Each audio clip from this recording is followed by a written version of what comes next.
પ્રશ્ન કર્યો તો ભાઈ આ દ્વારકા છે તો દ્વારકાના નાથનો મહેલ ક્યાં છે મને જરા બતાવો ને. અને ત્યારે એ વટે માર્ગો કહે છે જો મહારાજ સામે ધોળી ધજા 52 ગજની જે ધજા ફરે ને બસ એ જ દ્વારકાના નાથનો મહેલ છે.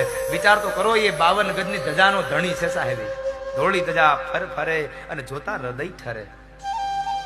ધોળી ધજાને જ્યાં જોઈ લીધી ને એ સમયે સુદામાના પગની અંદર નવું તેજ આવી ગયું, ચહેરામાં નવી રોનક આવી ગઈ. અને આમ પણ તમે જોજો કોઈ માણસ વટે માર્ગું જતો હોય, પગપાળા યાત્રાએ જતો હોય, ખૂબ થાકી ગયો હોય, પણ ઘણે દૂરથી જે મંદિરે જાય છે એ મંદિરની ધજા જોઈ જાય ને એટલે માણસનો બધો થાક ઉતરી જાય. કારણ અમે જેની પાસે આવ્યા એ અમારું મંદિર આવી ગયું છે.